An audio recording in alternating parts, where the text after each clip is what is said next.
Claro, hay desde la Facultad de Ciencias Exactas un equipo especial trabajando sobre el tema del cannabis, sobre todo investigando en lo más básico, que es ver un poco el tema de las propiedades de las distintas cepas, inclusive se han empezado a cultivar, así que después les hago de productora y les paso el contacto. Me parece muy bien, así lo podemos sacar al aire, claro. Porque es un tema que hay una urgencia, una demanda social muy importante claro, para darle continuidad. Bueno, contanos un poco del GEN, ya que sos dirigente nacional y que estás dirigiendo un espacio de investigación muy importante. Bueno, a ver, ¿qué quieren que les cuente? ¿Qué estamos pensando hoy? ¿Cómo vemos las cosas La verdad hoy? y solamente la verdad. Eso. Nosotros tenemos la convicción de que, en principio, de que hay que trabajar como sea y con quienes haga falta para construir una alternativa a lo que en nuestro diagnóstico ha sido un gravísimo problema político con después consecuencias económicas y sociales de la Argentina, que es la grieta. Aunque el término represente o no algunas cosas y a otros les guste más o menos, es el modo en que todos entendemos esta cuestión por la cual la extrema polarización que permite ganar elecciones no permite gobernar, digamos, ¿no? Y esta extrema polarización pareciera a simple vista que favorece a los dos actores que están en cada aparente extremo y de alguna manera uno se alimenta al otro. Margarita Stolbizer dice siempre muy claramente, Macri no ha cumplido con casi nada de lo que prometió, pero fundamentalmente con lo que no comprometió es que dijo que él venía para terminar con Cristina y Cristina hoy es más fuerte que nunca. Y esto es porque de verdad las sensaciones que hacen negocio, sin que esto sea lineal ni directo, digamos, ¿no? Sí. Uno confrontando con el otro. Algunos hablan de populismo negro y populismo blanco, ¿no? Bueno, es que en realidad el populismo, qué sé yo si es negro o blanco, digamos, ¿no? Hay un libro muy interesante de Me María refiero a los Esperanza, dos extremos de la por eso grieta, digo, sí. hay un libro muy interesante de María Esperanza Casullo que acaba de salir de por qué funciona el populismo, ya no se los recomiendo. Y estuve con ella hace poco que lo presentó acá en la universidad. Bueno, ella define el populismo y la verdad es que no tiene ideología. Si hay populismo de derecha, Le Pen es populista. Así es. Y Bueno, Evo Morales es populista. Bueno, pero es una palabra muy laxa, muy amplia. Es como decir, no, pero es como decir democracia. No, más en la o Unión menos. Soviética decían, nosotros somos demócratas, Bueno, tenemos sí. un partido único porque estos cerdos capitalistas no pueden entrar en el juego porque son antinacionales. La definición del populismo, no como nosotros por ahí muchas veces se tergiversa en lo periodístico o en lo popular, en cómo se usa. En realidad la definición de populismo es que son esas fuerzas o movimientos que logran representación a partir de la construcción de un mito. Esto es un populismo. Es que el poder es mito. Bueno, no, qué sé yo, el mito en estos términos, es decir, perdón, vamos a todavía, si se quiere, especificarlo un poco más. Un mito, no soy experta en el tema, que encuentra unos buenos y unos malos, digamos, ¿no? Entonces, en ese relato, el bueno o los buenos quieren llegar a un lugar y los malos no se lo permiten, y de esa manera se construye el mito populista, que puede ser de cualquier Pero ideología. eso se hace de los dos lados.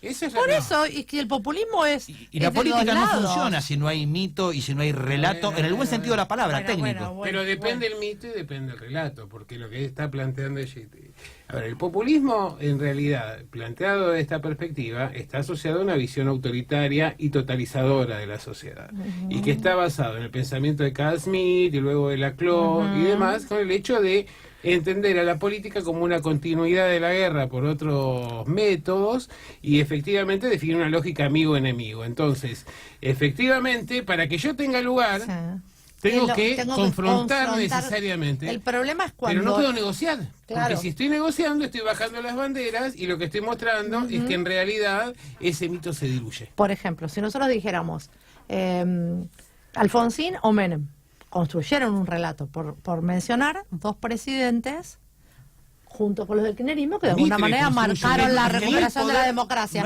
pero no construyeron un relato, pero no lo hicieron sobre la base de un adversario. Claro. La base del relato del alfonsinismo era la recuperación de la democracia. Perdón. Sí. Perdón. Ahí vamos. Hay cosas que generan una discusión. Capaz no con la intensidad de decir tenía enemigos políticos, pero sí tenía adversarios.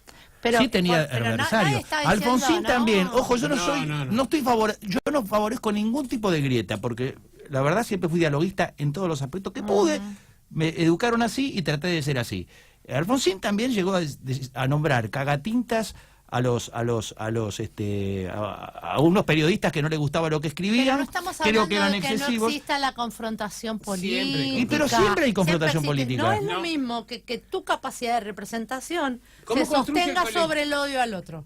¿Cómo construye el colectivo? Bueno, ahí está, pero todos hablan del tema. A ver, ¿cuál es la alianza de Menem? Vos pensás, Menem hace una alianza con la UCD y plantea la reconciliación con los que formaron parte de la revolución fusiladora o libertadora, según de cómo lo miremos, y a la vez también con los que formaron parte de los grupos de la lucha armada. Entonces, la política para Menem es justamente consenso, es la búsqueda del consenso. ¿Con quién consensúa uno? Con el que piensa distinto, porque con el que piensa igual no tiene que consensuar nada. Inclusive la reforma constitucional del 94 es una expresión ahora, de ese la construcción que hace el kirchnerismo y la construcción que hace Cambiemos, claramente es una construcción en la cual no hay escenario para los dos. Soy yo o la nada. Y además se fundamenta mucho en el terror, ¿no? Tiene una cosa así que no vuelva el otro, digamos, ¿no? Y ahí se plantea el problema. El otro día que vos la tenías a Cristina aparentemente con un discurso de más tolerante, y teníamos a los militantes liquidando una mesa de Clarín o presionando. Claro, porque el problema es ese. Porque ya está construido ese relato. Está construido ese relato. Si quieren, para retomar la pregunta que me habían hecho sobre Pero volvamos sobre el gen. En definitiva, nosotros estamos convencidos de que la Argentina necesita, tiene que atravesar un proceso de necesarios consensos. Es decir, porque estamos en un momento gravísimo desde el punto de vista económico, pero no solo por la crisis financiera, sino por el problema de desarrollo que tiene la Argentina. La Argentina tiene un grave problema de desarrollo. Bueno, ya sabemos, exporta commodities y no tiene de dónde sacar dólares, entonces después entramos en esta situación en la que estamos. Hay que plantearse un modelo de desarrollo nacional genuino, soberano, que agregue valor a la materia prima, que tenga en cuenta el conocimiento científico y las universidades para ese agregado de valor. Para eso hay que ponerse de acuerdo entre muchos, y ese es el compromiso que nosotros tenemos en esta instancia. Sobre todo teniendo en cuenta que los partidos políticos así mayoritarios ya no existen, y realmente el sistema de partidos está roto en el mundo. El sistema de partidos está quebrado en todos lados. Y aquí, evidentemente, digamos, para llegar al 60%, uno necesita sumar muchas voluntades. Por eso vemos, qué sé yo, el discurso de Labaña, el discurso de Margarita, el discurso de Sergio Massa, el discurso de ayer de Schiaretti, el discurso del socialismo en general. Es decir, vemos que hay una coincidencia que hasta ahora no ha conseguido traducirse en una propuesta política. Bueno, nosotros creemos que quien puede sintetizar ese proceso es Labaña. Estamos convencidos que Roberto Labaña es quien lo puede sintetizar. Pero no porque sea un salvador, ni porque sea un señor que va a venir acá y nos va a solucionar todos los problemas, porque esto es una construcción mucho más compleja, pero sí porque logra sintetizar algunas cosas. Sí. Porque si acá hay actores del peronismo, del progresismo, del radicalismo, que yo... Hay otros, Sergio Massa es un dirigente de suma importancia, al que respetamos, muy trabajador, con quien hemos tenido en su momento una alianza de la que seguimos, no nos arrepentimos, digamos. Pero nosotros creemos que representa un sector que es difícil que logre sintetizar a los otros. Ahora bien... Entonces, Labaña de alguna manera puede representar a los radicales desencantados de Cambiemos, a los peronistas, porque él es de raíz peronista, y además tiene esta capacidad de convocar. Ahora, la vocación en ese sentido de Margarita Stolbizer, que es, digamos, la referente más conocida del espacio gen, esto es indiscutible y es así, y siempre fue así, y esa es su trayectoria política. Pero hay otro tema de fondo, que es el siguiente, que está bien y es cierto, y está a la vista, por su historia política, de que ella siempre aspiró a, algunos lo llaman contrato social, otros gobierno de unidad, otros juntemos las cabezas.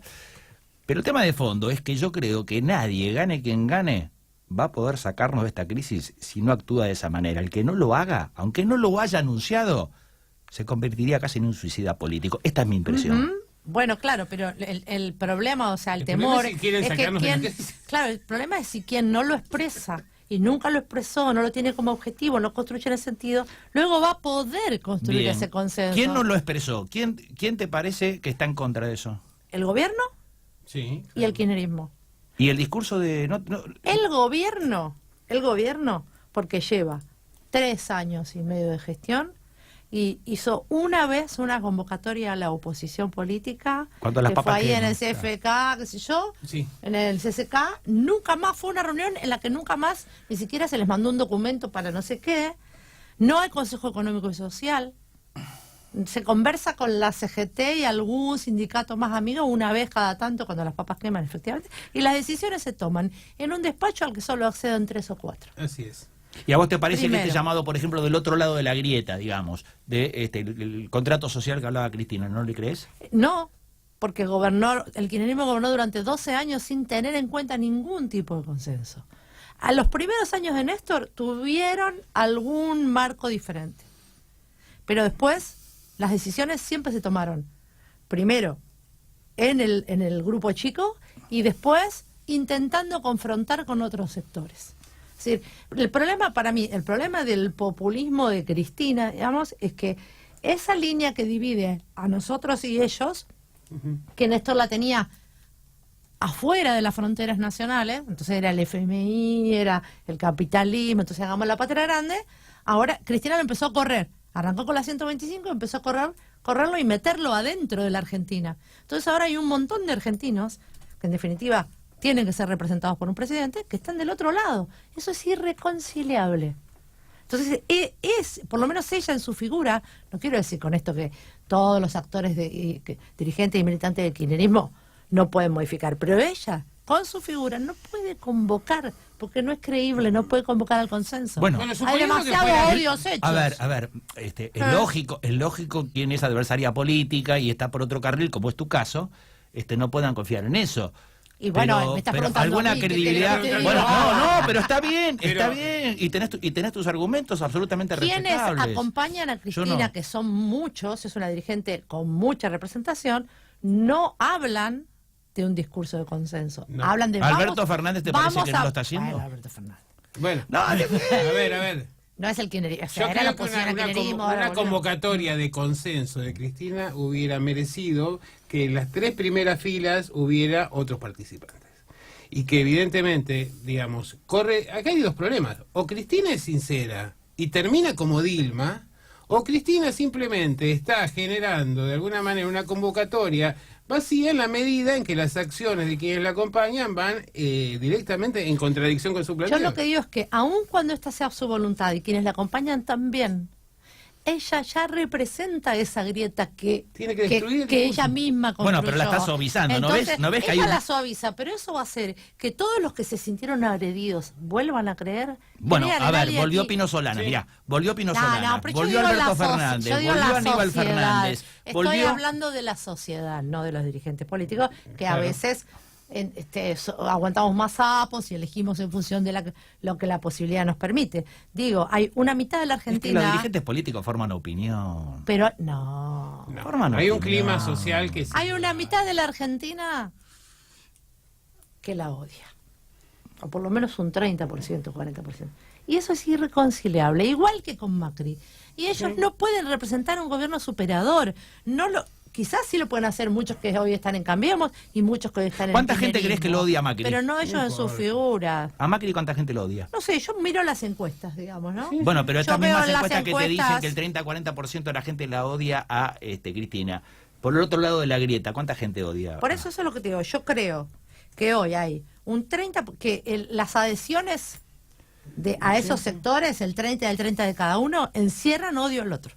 Sí, Todo aquel que quiere a Cristina odia a Macri y todo aquel que quiere a Macri odia a Cristina. hay un porcentaje... Y después hay un 40-50% de la población que dice, señores, a mí esto no me representa nada. Yo no quiero ni odiar a este ni me gusta el otro. Bueno, Quiero pero además otra hay cosa. un... Está claro que también es mi posición, ¿eh? Dentro de Enemigo ese- del odio, yo no estoy enemigo hablando del de odio. vos. Dentro de este porcentaje, Sí. también que, digamos, de voluntad de sufragio por Cristina o por Macri, hay un porcentaje muy importante, de entre un 30 o un 40%, según evalúan los encuestadores, que prefieren a ese actor por odio al otro. Por odio al Así que otro, no es solo el exactamente. 40% que está afuera, sino que además dentro de ese 30% hay un porcentaje muy importante que se volcaría a otra alternativa. Y lo que uno se puede preguntar es esto, ¿no? Es decir, con liderazgos que han sido armados sobre relatos de confrontación, si es posible llevar adelante una convocatoria democrática. Y si en realidad lo que hay que buscar es un dirigente, o mejor dicho, no un dirigente, sino un programa expresado en una candidatura, donde en realidad, el acuerdo prive mucho más que el fanatismo. Esto digamos, parece que haber un espacio que espera esa representación, sí, y parece haber alguna intención de ciertos grupos políticos, entre los cuales el GEN está, de construirlo. Que sea posible no es tan fácil.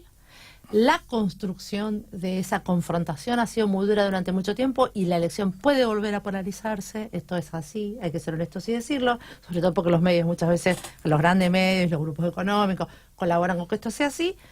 Claro, la grieta le da de comer a tanta gente. A tanta gente. Creo que lo más sano para los argentinos sería que pudiéramos intentar construir otra opción. Estamos en eso, vamos a ver. Bettina, vos te tenés que ir, pero yo me quedé con muchas preguntas. Me quedé con muchas. Sí. No, te voy a invitar de vuelta. Ahí está, me encanta que me invites. Prefiero... Mejorando el mate, lo único para la próxima. Bueno, si usted hubiera llegado a la hora que dijo, es verdad, el mate estaría no hubiera bien. estado lavado. Así que eso no, esa se la retruco.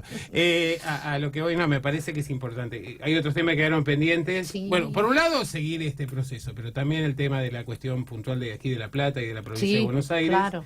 Y luego el tema que tanto le interesaba aquí a Juan Pablo, que era la cuestión de la comunicación. Sí, sí. Sí, porque ahí también, digamos, ahí vimos una grieta que creo que es más complicada. Porque los dirigentes políticos que toman estas actitudes de buscar adversarios o enemigos políticos, bueno, ya sabemos, es más vieja de la época de los griegos. Hay que escuchar los discursos de Cicerón, ¿no?, para enterarse de eso.